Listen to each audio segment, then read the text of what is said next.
Welcome, everyone. I'll call tonight's regular council meeting to order. Recommendation that the regular meeting be suspended and the committee of the whole meeting be convened. Moved by Councillor Randhawa, second by Councillor Adie. All those in favor? Any opposed? Motion's carried.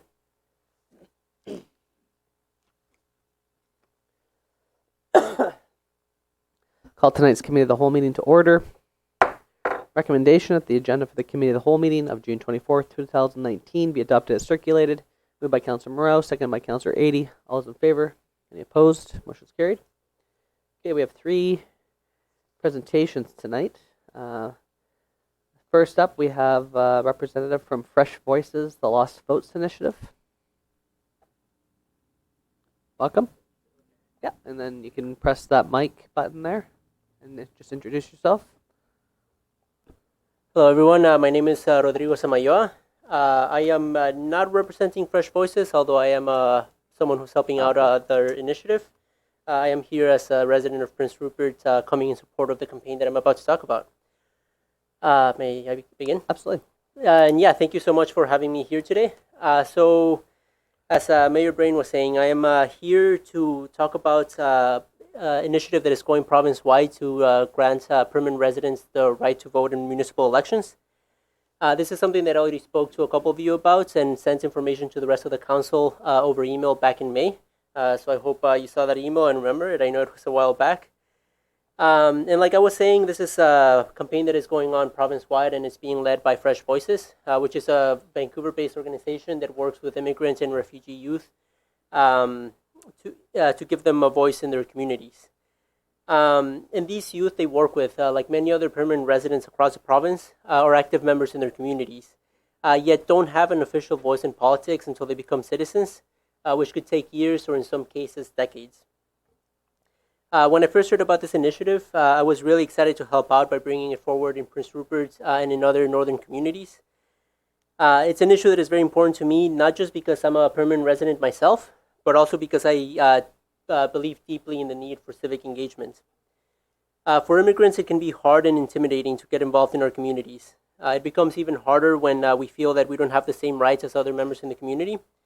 And by giving permanent residents the ability to vote in local elections, we can deepen the engagement in our communities, give them voices in decisions that affect them directly, and increase the chance that they will integrate and feel comfortable in their communities once they become citizens or as they proceed their involvement in their communities.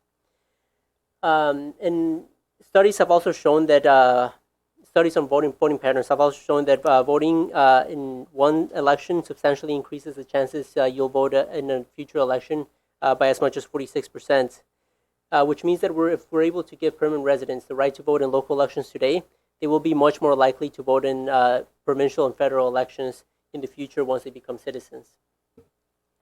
But beyond the effects this has on voter engagement, we also have to remember that permanent residents are active members in our communities with the same responsibilities as everyone else. And often, they may not become citizens for years. I myself have been in Canada living here for 11 years. I have witnessed 9 elections at all 3 levels of government, have volunteered in 5 elections, yet at the age of 28, I have never been able to vote in an election, whether it be here or in my home country of Guatemala, because I left before I was 18, which is the legal voting age over there. If everything goes as planned, I should be able to get my citizenship next year, and I will be able to vote for the very first time in a provincial election the next time around. But for other permanent residents, getting citizenship can be hard due to restrictions, both in the immigration system here, but also in their home countries. This is part of the reason why many permanent residents can go for decades living in Canada without becoming citizens and never be able to vote. And giving permanent residents the right to vote in local elections is also something that is very common across the world. Currently, there are over 45 countries, including 25 countries in the European Union, 15 Commonwealth nations, and 7 municipalities in the U.S. that grant these rights to permanent residents. Here in Canada, there are 11 municipalities across the country that are exploring this option, including cities like Toronto, St. John's, and Halifax. In BC, however, we need the provincial government to grant municipalities the power to give permanent residents the right to vote. So while Vancouver and other cities in the Lower Mainland are in support of giving giving permanent residents the right to vote, local governments across the province have to band together and ask the province for this power. That's why in the upcoming UBCM convention in September, Vancouver, Port Moody, New Westminster, and Victoria will be tabling resolutions calling on the provincial government to give permanent residents the right to vote. And as of now, most of the Lower Mainland and Vancouver Island are on board with this campaign. As I mentioned, Vancouver, New Westminster, Port Moody, and Victoria have all passed local resolutions in favor of this. And the Lower Mainland Local Government Association of BC and the Association of Vancouver Island Municipalities have both passed resolutions calling on the UBCM to request that the provincial government grant permanent residents right to vote. So I am here today to ask that Prince Rupert become the first city in northern BC to pass a resolution in favor of this. According to the last census, there are over 1,600 immigrants living in Prince Rupert, many of whom are permanent residents of voting age, like myself. And giving us a say in local politics can help increase our sense of belonging and increase the civic engagement of immigrant populations in general.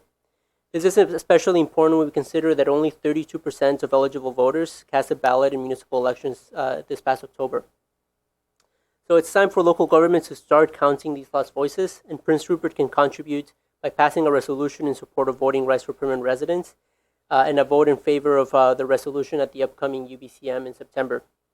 I believe in the agenda there's some more information about the campaign. These are documents sent to me by Fresh Voices, as well as some examples of resolutions that have been passed in Port Moody, and I believe the one that was passed at the Vancouver Island Association of Municipalities.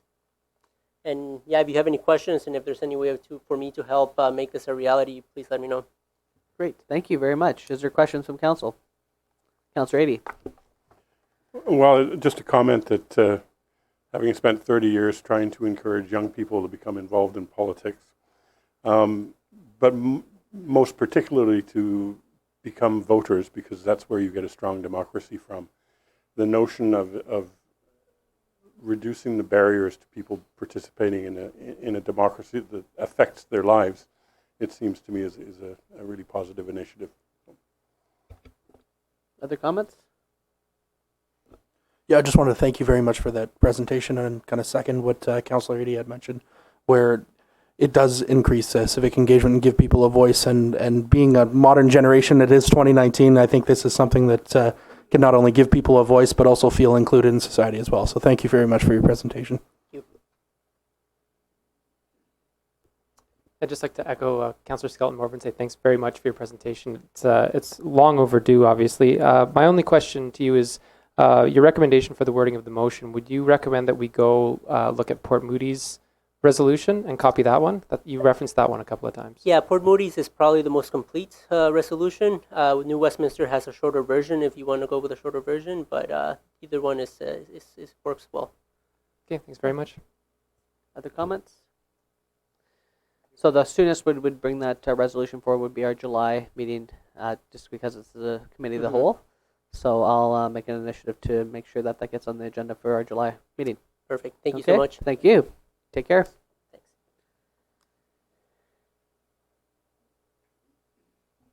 Okay, next up we have Richard Haley, Bill Nichols, and Tamar O'Rear, the facility manager at the Prince Rupert Racket Association, and giving an update. Welcome. Thank you. Yeah, thanks very much for having us. We appreciate the invitation. And just a show of hands, how many people have not... Oh, actually, where's our presentation? Is that it? That's it there, yep.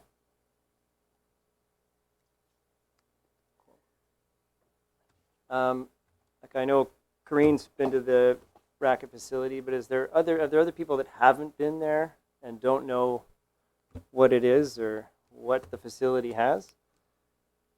Or has everybody been to the racket center in the past? Yeah? Okay. Because I really feel like the racket center is one of those forgotten jewels in the city's crown of facilities. It's existing. It's a great facility. It's been kept up well. And it's probably just underutilized. So I'll give you a brief who we are and what we've got there. It was opened in 1980 by members. It was built by members. In the 1990s, the mid-90s, it ran into some financial difficulties, and the city took it over, and it's being leased back to members from the city. We've got 2 international-sized squash courts and 2 regulation-sized racquetball courts. A few years back, we converted the racquetball courts. We rented them out. Initially, it was to boxing and fitness, and now it's K2 cycle and yoga, and that's worked out really, really well. Obviously, racquetball has just gone out of favor, so you've got to go with the times, whatever works. The upstairs is a bar area with glass paneling, which looks down onto the courts, which is great for, we rent it out for birthdays, Christmas parties, staff parties. We had over 250 kids for Family Day this year show up, which was huge. And squash, we've got weekly squash lessons. Monday, Steve Weir hosts a women's squash clinic. We've got drop-ins on noon hour drop-ins, and then Wednesdays and Sundays there's a group usually between anywhere from 3 to 9 of us that have a drop-in. And again, it's open to anybody. Next slide. So what we've accomplished recently, we've got a 7-phase plan currently on our books, and phase 1 of that was completed in 2013 with the help of a Community Investment Fund grant from the port. So we renovated, we painted the outside, we put in new flooring, we upgraded the bar area and the lounge area, which has increased our rentals. We upgraded some of our heating and hot water tank facility, so we've tried to lower our monthly expenses and costs. And all of that, yeah, so it's led to an increase in bookings, and we've tried to bring our expenses monthly down. We added some new signage, and then in 2012 or so, we used to have, when I first arrived, about 3 tournaments a year, and the sport sort of tailed off a little bit, and we actually got down to 0. Lee Beal, 3 years ago, 2015 or 4 years ago, revived a tournament. Now we just hold 1 major tournament, which has worked out really well, and it's around February, so we call it the Field of Love. And that's been a great draw. We've had players coming, we've had open players coming from Calgary, Terrace, Smithers, so it's been really successful in drawing people, and we've got usually between 40 and 45 entries for the tournament, which is good. So yeah, so phase 1's complete. Now phase 2 is what we've got coming up next. So you can see in that picture, the bottom is a rendering of what we want it to look like. That's another club in the Lower Mainland. So currently we have that paneled back wall. What we want to do is increase viewership. So when we do hold tournaments, we can have bleachers at the bottom, because right now everybody is sort of packed at the top, and it's difficult to hold a tournament and get viewing. So the finals, you've only got 12 people that get to watch. The other thing it would do is when you walk into the club, immediately you're looking at a new modern facility rather than a 1980s facility. You'd have the glass back walls giving you open viewing to squash being played. Right now you can't really tell what anyone's doing in those little rooms. So if you walk in, you can immediately see, wow, there's squash, and hopefully you're curious. So the Port Authority, so our community investment proposal has been accepted. The project itself is about a $40,000 roughly project. We've got our application with Northern Development Initiative Trust is ongoing. We haven't submitted yet. We have until October to do that. We were a little bit late, just our timeline. We didn't get in for the 2019 budget, but we're going to resubmit. And what we're hoping for is the port and then the city and NDIT to be the major sponsors for this project. And we're hoping to start that in spring, summer 2020. That would be our next project. I'll turn it over to Bill Nichols. He's our treasurer, and he can talk a little bit about where we stand financially. So on the financials, we do have cash in the bank, 5,000 in the bank. Sorry to interrupt you. Just for the folks at home, could you use the mic? Thank you very much. Thanks, Leah. So for purposes of operating on a daily basis, there is enough cash in the bank, so there's no cash crunch or anything for the Racket Center, which makes it runs financially. It's stable. We have steady revenues over the last 3 years, close to $50,000, although the makeup of the revenue has varied over the last number of years. Back in 2016, we had a very successful bar season that year, and then and then in 2018, it turned around, and most of our revenue came from the rental of the thing through the K2 cycling. But overall, we've averaged about $50,000 a year in revenue, of which $8,500 does come from our annual grant from the city. On the expense side of things, we've again fairly steady. The major issue or major items that our cost is having a manager, and we have Tamara now as our new manager since our last one moved on. And the only other major expense that we do have is the heat and the hydro for the building. And with the new tenants in there, we've seen a climb a little bit, even though we've had all these renovations. It possibly would have been quite much more worse actually on the heat side of things. So, and also in 2018, we did put some extra renovations into the building, which we just expensed basically. So you'll see that we did have a loss in 2018, which is more just of a one-off. We're not expecting to see the same thing going forward. And so basically on the financial side of things, it is fairly steady for bottom line. And we strive to be basically break even, or at least to put some money aside. So we do have about $3,500 of retained earnings set aside. Okay, so I'll give you an idea of our future ambitions, where we want to go, and this is, for me, where it gets exciting and where we see the club heading. The next phase, it's a fairly simple one. Right now, in between where the racquetball courts are, there's a long hallway of lockers. Behind that is a hot tub and a sauna, which haven't been in operation for about 20 years. And we've had somebody look at them, and they're not worth repairing.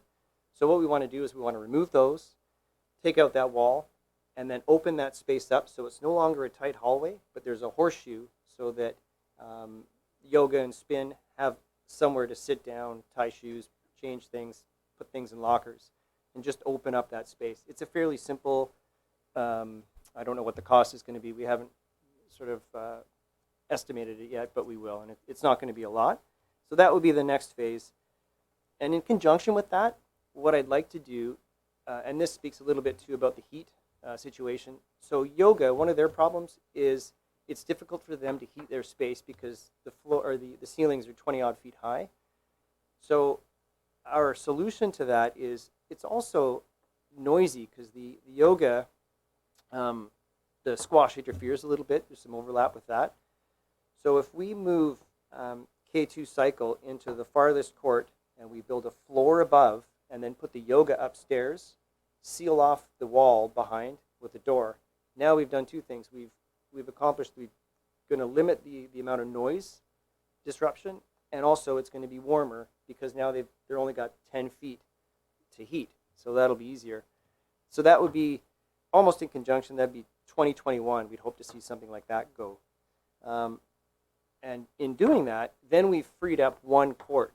And what we'd like to do with that other racquetball court is have Rockfish Climbing Club from the Civic Center move into that space.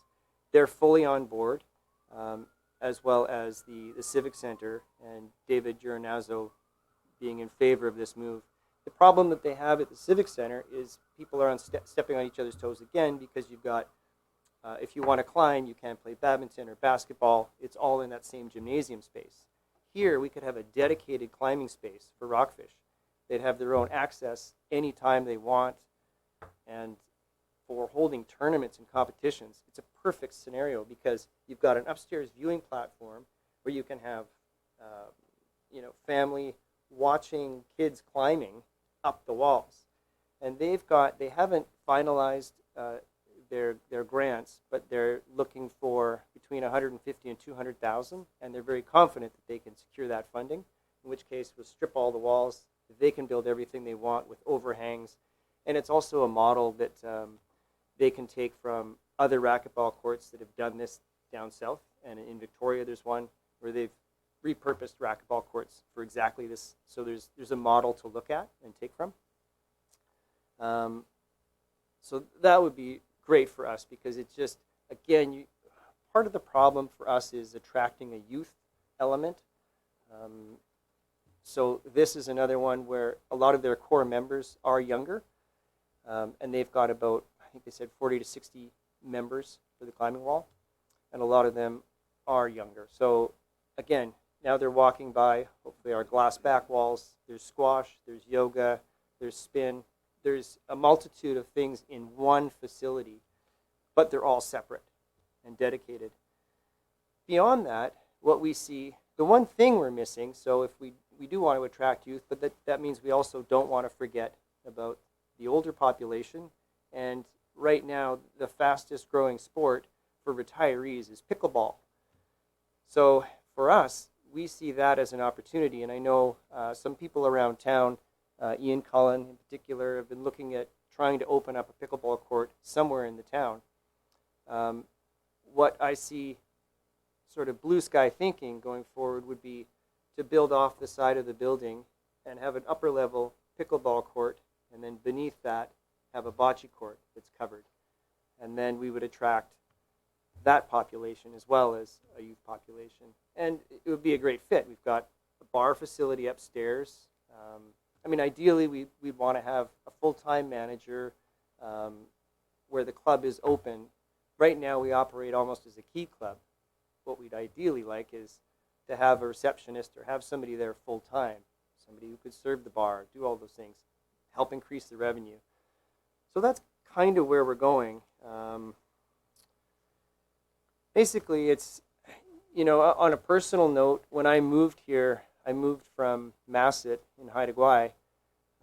There used to be a squash facility there. It got closed down when the base closed, and I chose to move to Rupert. One of the reasons was the fact that there was an active squash membership here and squash court. And if there wasn't a squash court here, I don't know that I would have stayed in town. That's how passionate I am about the game of squash. It's a sport that offers, amazing fitness.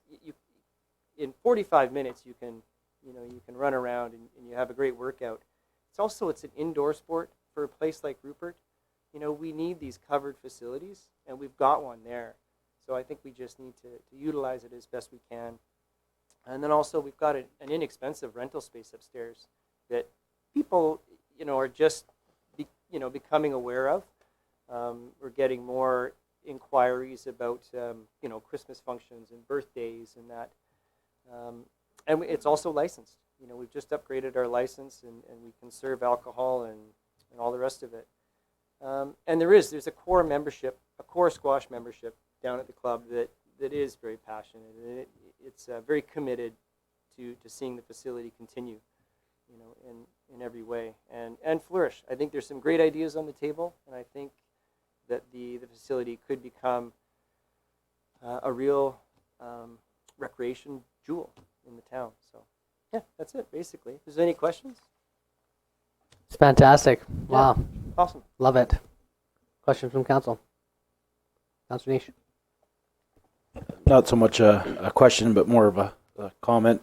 So I appreciate the fact that you guys have worked hard to keeping this place going, and I think that over time, a lot of the groups, whether it be the curling club or the golf course, and they've all struggled because of the decline in population and the decline in memberships, and they've all had to come up with creative solutions because the city hasn't had the money to support these groups either, and they've all had to come up with creative solutions to try and keep things operating. And it sounds like you guys have come up with some fairly good plans to kind of keep you going in the future, because if everyone kept thinking in the same mentality of, oh well, this is a squash court and nothing else, then you're not going to survive. And by creating more opportunities, whether like you have the yoga and the cycling in there, and I mean that all that does is just make more people gather there, and maybe they'll get interested in squash too just by being there for yoga or whatever.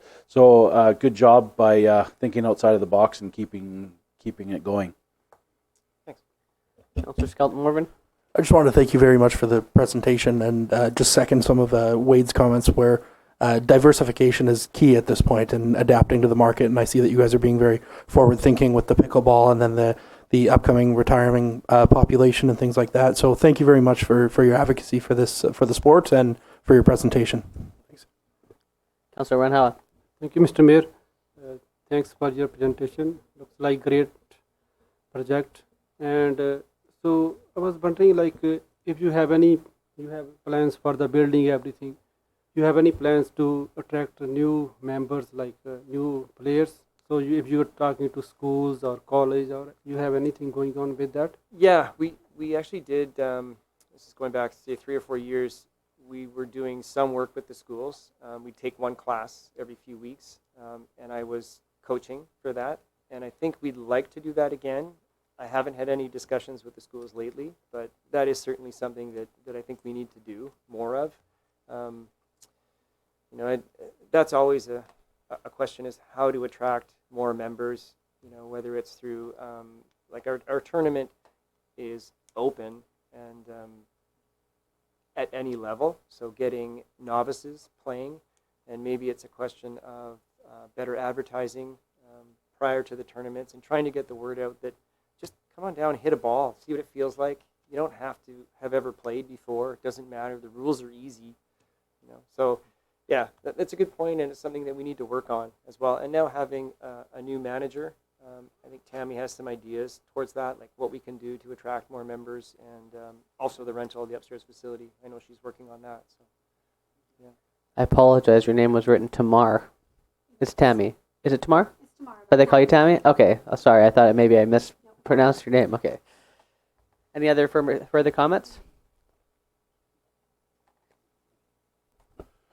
I guess I would say, I want to respond to what you said about whether you would have stayed if this facility hadn't been there. And I think many of us have our own versions of that. Mine having had a near-death experience trying to play somebody who was way better than me in that court. I lasted about 5.5 minutes, I think. Yeah. But enjoyed the building for birthday parties for my kids and so on. So I think we have to remember that facilities like yours, as well as the golf course, they're really important to a community to maintain the kind of a quality of life that is going to attract people to come and help people stay. So I think it's really important on that level. And let us know if you need any support with NDIT as well. We have a great relationship with them, and I know there's support letters and stuff like that, but Great. we Well, regularly Veronica's interface with already, them. she said she's going to proof my proposal between her and David. So Great. yeah. Awesome. Okay. Thanks. Any other comments? Well, thank you so much, and great work, you guys. It's Thanks, great Mayor. to see all this excitement. Thank you.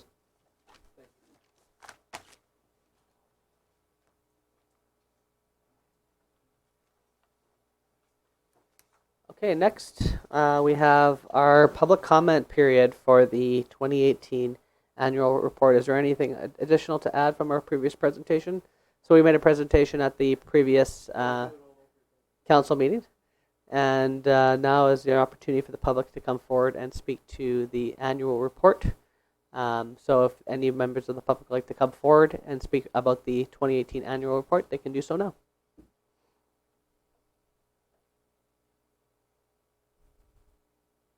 I'll call a second time for the annual report, 2018 annual report. And a third and final time for the 2018 annual report. Okay, seeing no public members for the annual report. Now I will open it up to the floor for any members of the public who wish to come forward and speak to council. You can do so now. Absolutely, Shelley.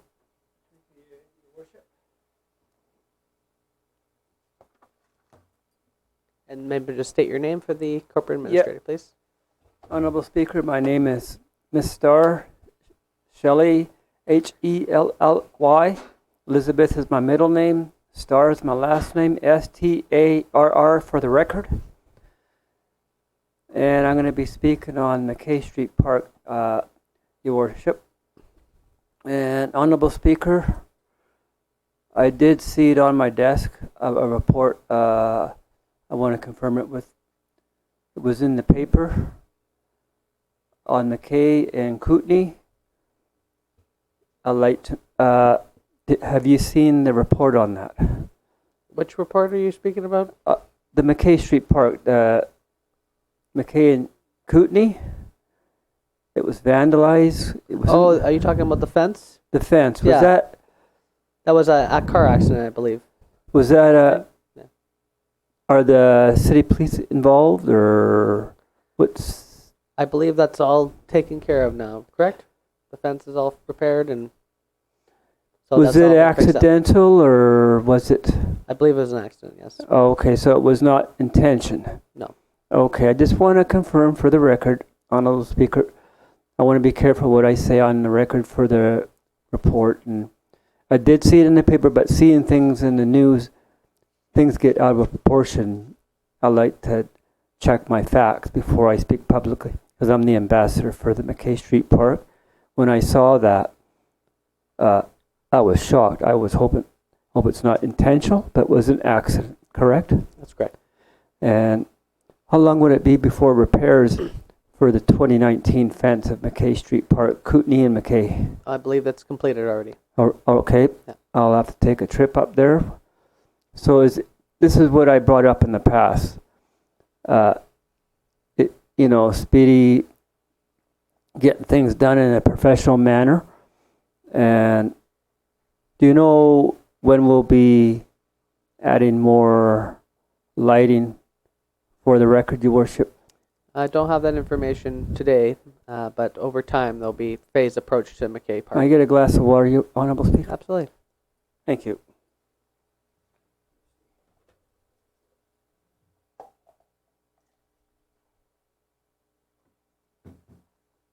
Apologize for that, for the record. My throat's a little dry, and I can get the glare off of this. We'll put it back up, Your Worship. It's just, I went to the 2019 Seafest. I participated in the parade with Jennifer Rice carrying the banner. After the parade was over, there were people they shouldn't be doing on 2nd Avenue and McBride. After the parade was over, there were just young people screeching their tires. It was very shocking to see. I spoke to a woman who was with the Canadian Coast Guard, and her and I, we looked at each other. This can't be happening. There's public all over walking on the road, 2nd Avenue, and squealing their tires. I'm just thankful no one was injured or hit. They're squealing their tires on purpose. And that's a problem, Honorable Speaker. That's not acceptable for the city of Prince Rupert. There are a lot of people walking around. And I was standing right on the corner.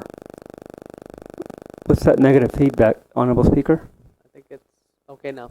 It's okay, thank you. Okay.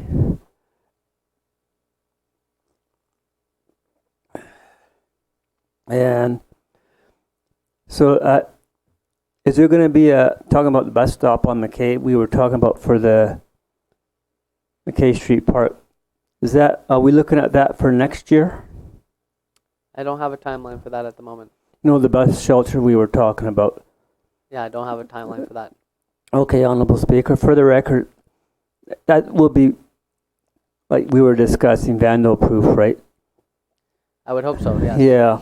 As best as I it can did be. do a media briefing with the reporter. That day we were putting the park together with you and all the other colleagues here in this house and on both sides, and I'm grateful thank them for their support, and you as well, Honorable Speaker, and Your Worship. If it wasn't for effort, I don't think McKay Street Park would be there today. And I'm going to excuse my desk and I'm going to take my seat. And I'll just wanted to bring some issues regarding safety factors, screeching tires with young people and showing off. And nobody was hurt, Honorable Speaker. I was there. As well as a Canadian Coast Guard I was speaking to her. She was in uniform and she was very sad. She was very disappointed to see that. I told her I would bring it up here in the house, and I did so. So something needs to be done. There's a lot of people going through, screeching their tires, going through red lights, 2nd Avenue and 6th Street, and running stop signs on 5 corners. I see that a lot because it's over the hill. And Well, I'm thank you not- for bringing those to our attention, Ms. okay, thank you, Honorable Appreciate it. Speaker. Absolutely. And Thank you.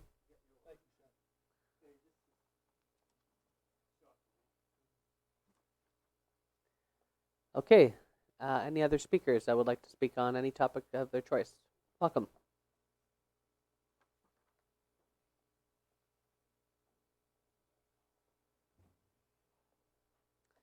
And just press that button there for the microphone. The button right there. Yeah.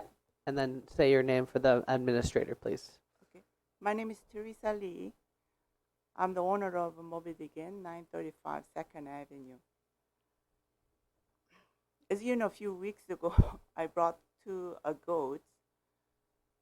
I didn't think of very much of bylaws. I thought I can keep a little pet, do the work for me, eating the grass and weeds so that I can have a nice empty lot, which last year I bought 12 big cherry trees to plant it all around that area, and the weeds are growing a lot. So I was talking to my husband, how are we going to control this weeds? We cut it, we spray, and it doesn't work. It's just too much, and then the area is really bumpy and rocky. My husband said, maybe goat will do the job. So I look around and I found the 2 goats from Hazelton, so I brought it in. I never thought about anything about bylaw. If I knew that bylaw don't allow it, I wouldn't, bring it in.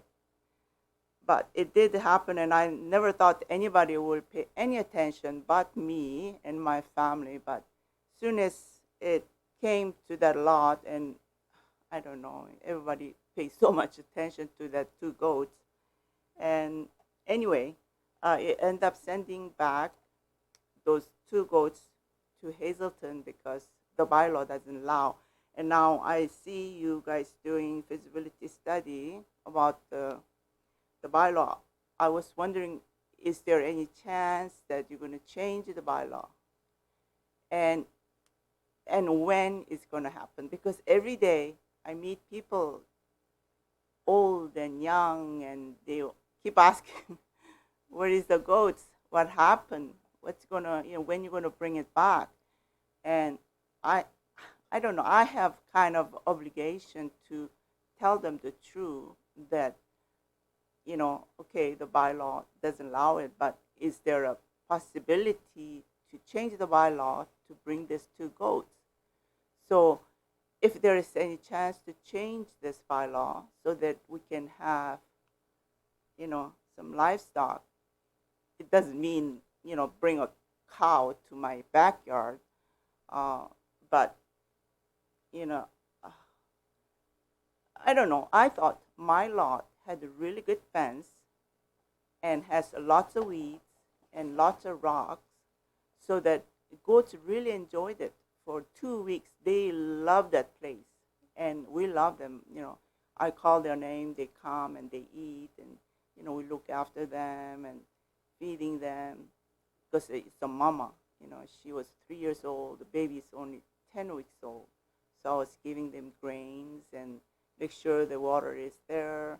and we cleaned their, area, so we kept them clean. So I don't know. Bylaw is bylaw. I don't want to break the law. But if there is a chance to change the bylaw, we'll really appreciate it. And if not, then I kind of want to know what's the reason, and when it's going to happen if you change the bylaw.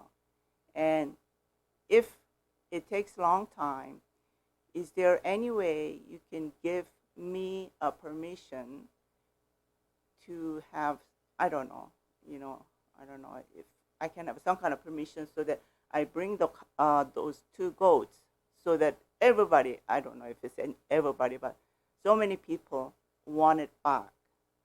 And somebody even said, I told them I can't keep it because city going to fine me $100 a day. And he said, let's fundraise it so that we pay city $100 a day. We can fundraise it, keep the goats. But I said, no, law is law. We cannot break the law.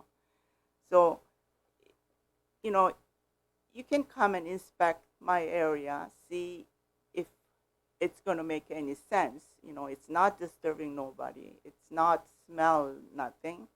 And it's so, they enjoy it very much. And everybody loves it. So it is good for them. It is good for me, first of all. And it is good for, a lot of children. They never saw goats, and they're really, really happy to see them. And those 2 goats are really, really friendly. Whenever people comes, they just run to the people to greet them or what. So I just wanted to know if there is any possibility to bring these 2 goats. Thank you very much. And the first thing I'm going to say is I know that you're absolutely well-intentioned, and I think that bylaw is from the 90s or even earlier. And so what it did do is spark that discussion to have a review of that bylaw. And tonight on our council agenda, we will be discussing initiating a review. And if council decides to move forward for that, then what will happen is that the staff are going to conduct a full review of what it would look like if we were to do something like that in Prince Rupert. There were reasons at that time with the climate and things like that why we don't have hoofed animals in Prince Rupert. Is that changed now? Those are things that we need to examine. We need to examine if we have veterinary capacity here to deal with livestock.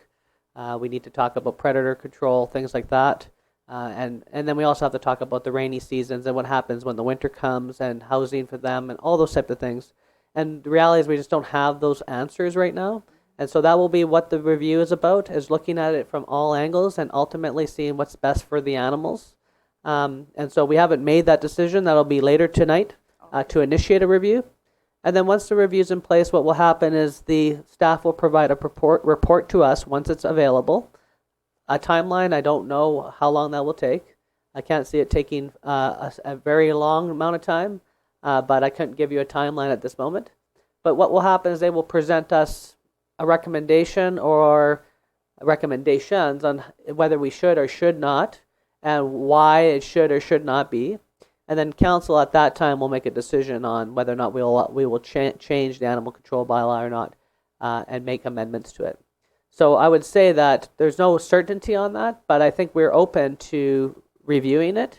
And we all saw what the impact was in the community. It was something different and new. And yes, absolutely very cute and beautiful animals. And so I just want you to know that we absolutely understand your intention was very well meaning. But we have a bylaw for a reason, and we don't do special permissions under those things. They're applied to all equally. Otherwise, everybody would come forward and apply for special permissions, right? That's the reason why we have bylaws. So at this point, we're going to talk about it tonight, and if we decide to move forward, we will initiate that review, and then when that comes back to council, we'll make sure to put a call to you to let you know that we'll be discussing it so that you can come and watch that discussion and be a part of that process. Does that sound like an okay process to you? Yes, it's okay, but how long? Is it 2 months, 6 months, a year? I really just do not know how long that will take. I just couldn't even put you a timeline onto that. So for now, it is what it is, and we just need to review that. And in an ideal world, we would have talked earlier and then maybe had a discussion and tried and been able to have that upfront conversation. But it is where it's now, and now we're going to initiate that review, and we'll see how that goes. But I can't give you a timeline in the meantime, unfortunately. I just don't know yet. That's all. Okay. Any other comments from council? I really appreciate you coming here tonight and talking to us, by the way. Okay. Yes. Thank you. Thank you. Okay, any other members of the public that'd like to come forward? Larry?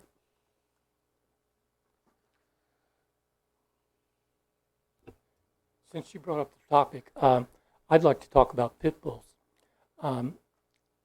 There was, I don't know if the article made it, it's on the paper's website about the, I don't know if it made it into the paper, about the carriers being attacked and stuff like that. I'm not too sure. I was told by one of the people that that's not all accurate. Some things are jumbled together, etc. But as I understand it, the pit bulls are by definition, they go into the vicious dog or the restricted dog, which means that they should be buying a ticket for $200 or $250. They should have a sign on the front porch that says, this is a dog. I looked at the sign in the thing and it's got the wrong bylaw on it. So I think my main thing is I think we should relook at the dog bylaw, and we should try to make sure. Sometimes when they were told me some of these people have 3 pit bull like dogs in their place, that would be on the order of $750 licenses. How would the person, when they came in, they just say, I want a dog license? So you're going to have to refine the process. So you say, well, you have a pit bull, so as opposed to a dog license, etc. So I think it needs to be discussed and needs to be upgraded. Thank you. Thank you very much. Any other comments from the public? Okay, I'd entertain a motion to adjourn and reconvene our regular meeting. Moved by Councillor Niche, second by Councillor Skelton Morvan. All those in favor? Meeting's adjourned.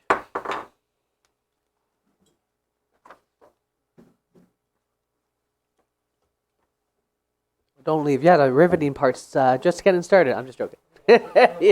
You better go home and have some dinner. We're not done the meeting. Sorry. Yeah. Yeah, have a seat. Sorry. Yeah.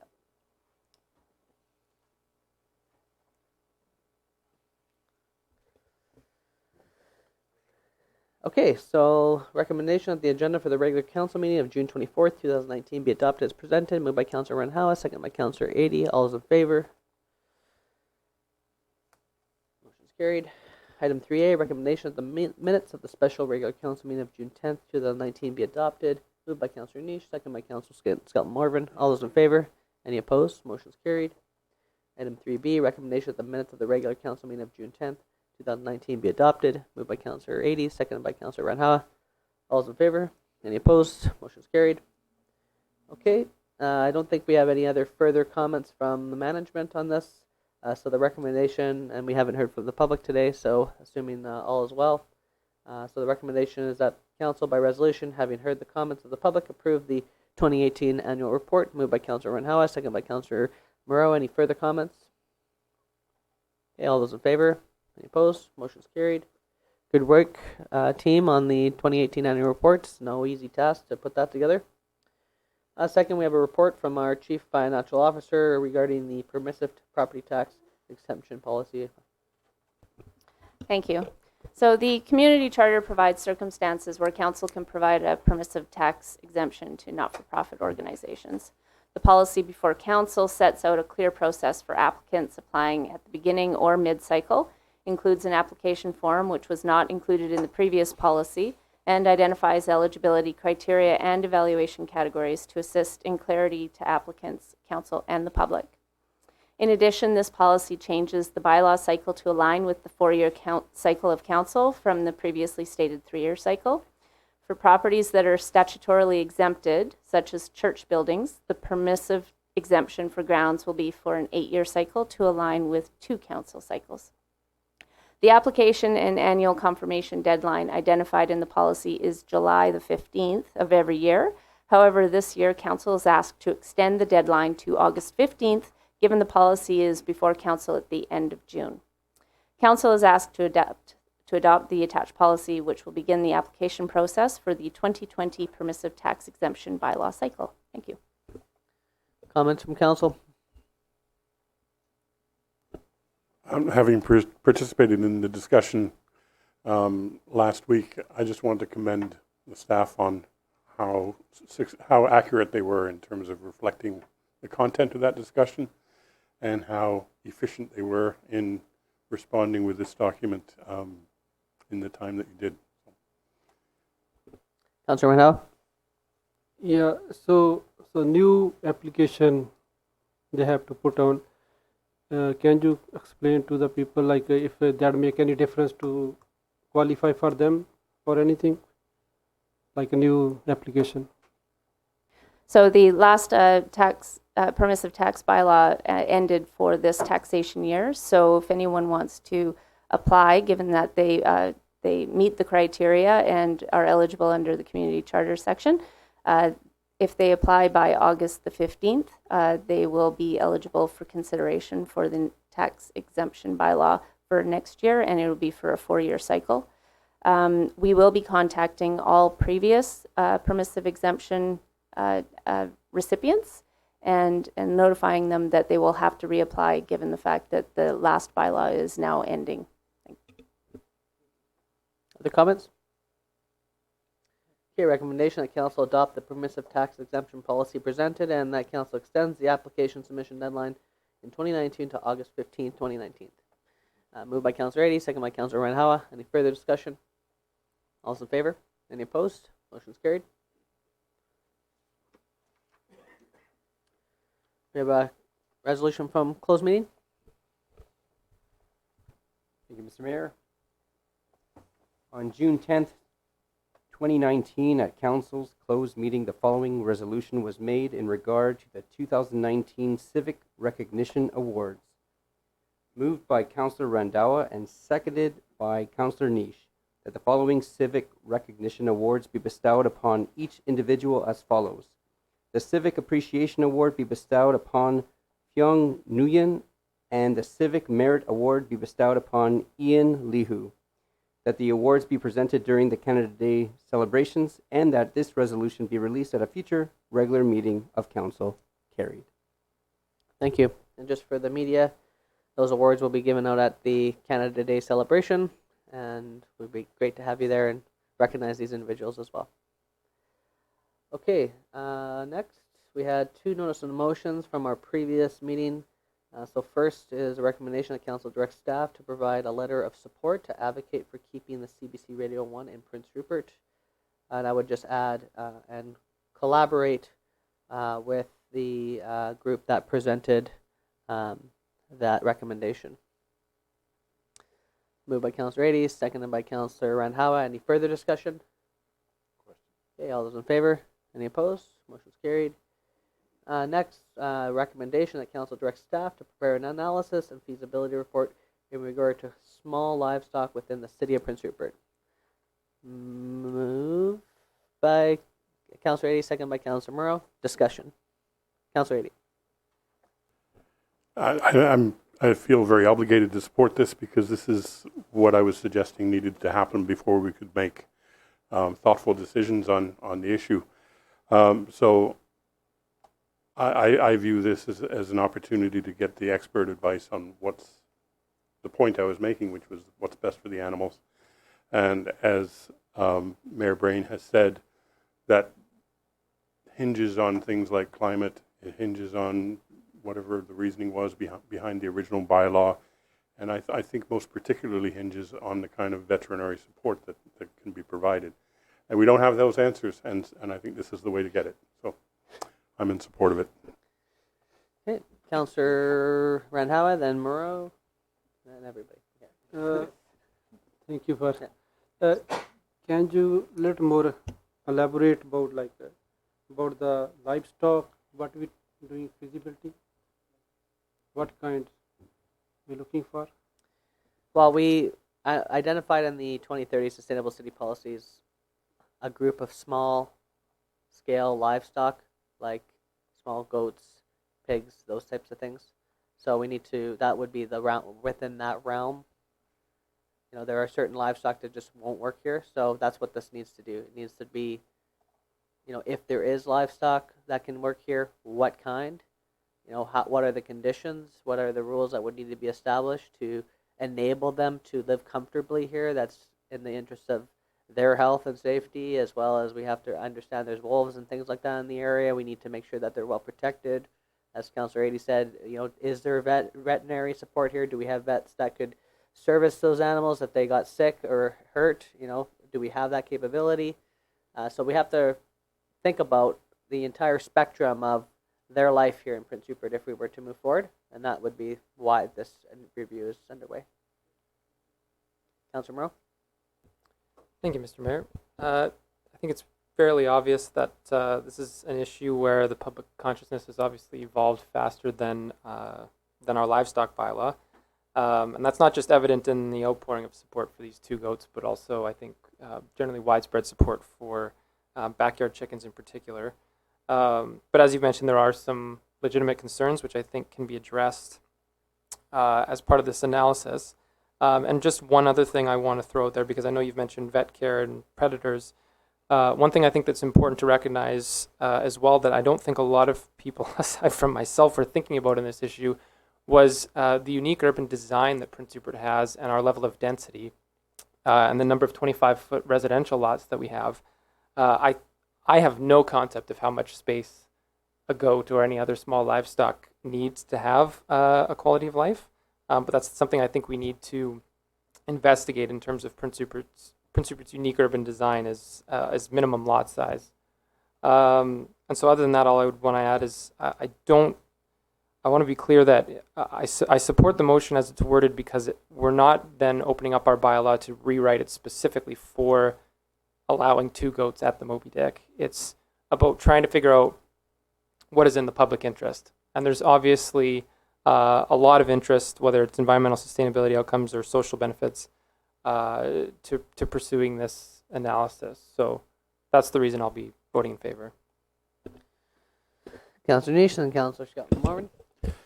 Well, I think if we made our decisions based on what people said on Facebook, well, then we'd all be for goats.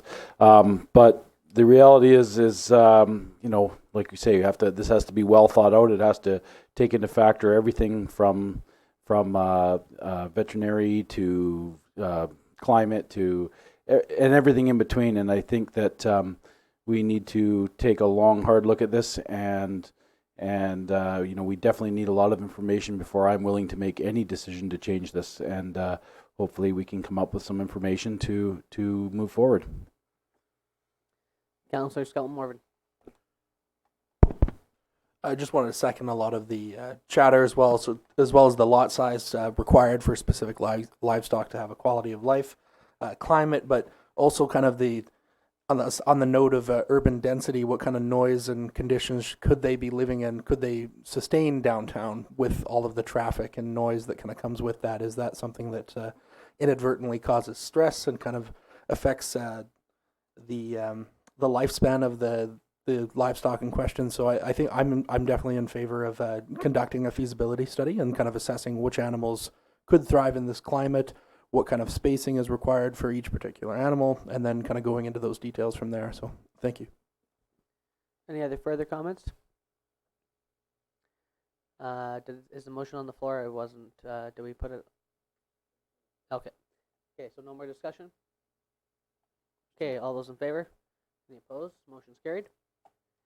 I'd also like to just quickly put a notice, a motion forward for the next meeting for us to have that resolution for the Lost Voices campaign brought forward, and just to have the wording from other municipalities to review those wordings so that the proper wording is going to be presented to us at that meeting.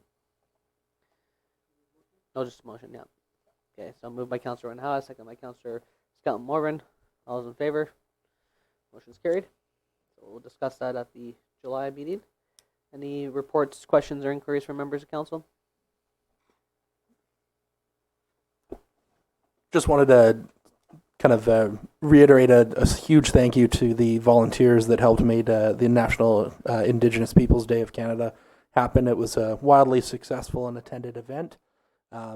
these kind of events aren't possible without all the help of the volunteers and the sponsors. So just kudos to the committee for making that happen, and thank you to all to the supporters. Thank you. Other inquiries? Okay, entertain a motion to adjourn. Moved by Councilor 80, second by Councilor Morrow. All those in favor? Meeting's adjourned. Thank you very much.